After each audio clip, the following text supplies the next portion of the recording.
Welcome to New Day Midday, where we talk about some of the great moments on New Day. This is one that I feel everybody has an opinion about. Should people be allowed to use cell phones in flight? People don't like it, obviously, because they think it's going to, what, make it a chatter tunnel? Imagine sitting next to someone for 6 hours. I mean, at that point, I'd rather sit next to a screaming child with an ear infection, because that would be, at least it's like monotonous, rather than like businessman.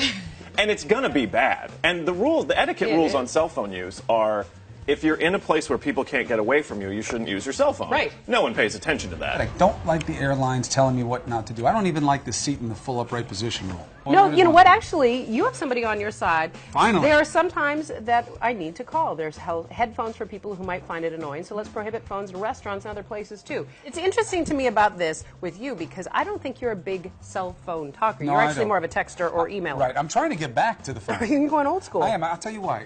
With these texts and emails, it like never ends. What do you mean? What did you say? Yeah, you're being funny. So now I've had to start using emoticons, which I think are a violation of man law.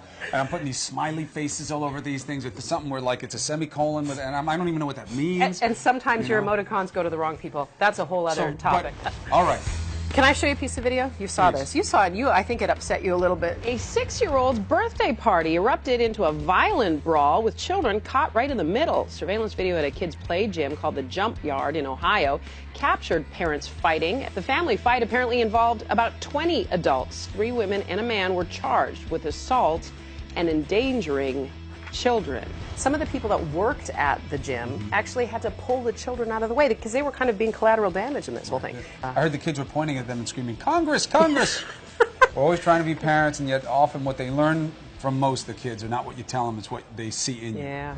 Which takes us into the idea of violence and unacceptable violence and how we deal with it, bullying, right? All right, so we're following this kid. It was a real flashpoint down in Florida. Sheriff made arrests of a 12 and 14-year-old for allegedly cyberbullying and in-person bullying a young girl named Rebecca Sedgwick until she killed herself. Sheriff arrested these kids, and it wound up being really echoed across the country as, well, we got to do something. Well, now the charges were dropped. They wound up finding that there was no proof to support the charges, so they were dismissed. So they dropped them. And there was no proof to support intervention, mandated.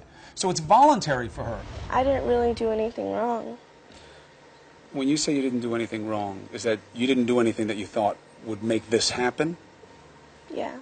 And what do you think you've learned here because of everything that's happened?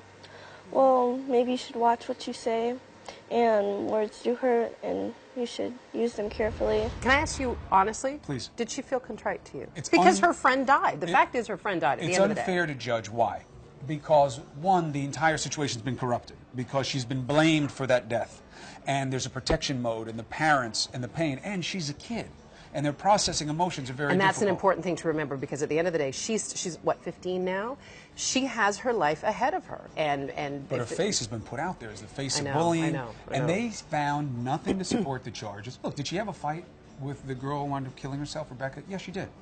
Okay, but that's not enough to pin all of this on her without proof, and that became the dangerous proposition. It's got to change. Well, we're going to keep shining a light on it here on New Day. It's an important issue and an important topic. And of course, we can't let today pass without discussing the commemoration that is happening today, 50 years since the assassination of JFK. It's one of the great struggles of history, is to figure out how to balance how his life was taken with what his life will mean. However, the irony is that because of the way his life was taken, it really magnified the significance of President Kennedy. People took ownership of that president in a way that was unusual up until that point in time. Well, to that very point, CNN took a poll recently to talk about your favorite president. Not surprisingly, he came out with a bulk of the vote. 90% of you said that he was your favorite president.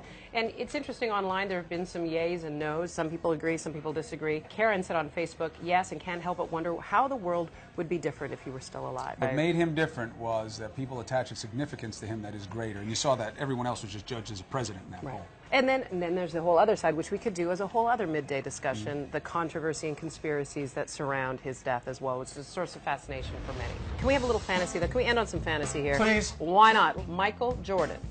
His airness is having his house put up for auction today.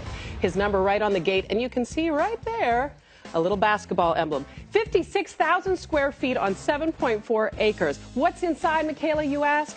Well, on the grounds, it's pretty impressive. You've got a putting green, you've got a pool, you've got tennis courts, a great living room. Here's the thing, though. $29 million. If you even want to be a player in this game, you have to be able to provide a $250,000 deposit. And you're saying this is Michael Jordan.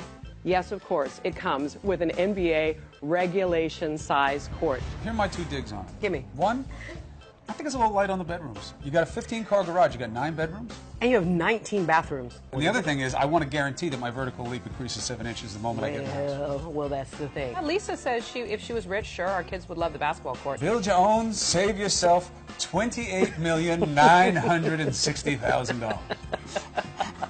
Listen, we can't do this show without you. Midday New Day is a fun thing for us to do. It gives us a chance to talk about some of the stories we're covering. Let us know your reaction to the stories, because I know some of those stories got you heated under the collar. Tweet us, Facebook us, Instagram us. Can you Instagram an opinion? Why not? Sure. Video. Why not? Vine. There you go. Vine. Use a Vine. That's all. Have a nice weekend. Toodles.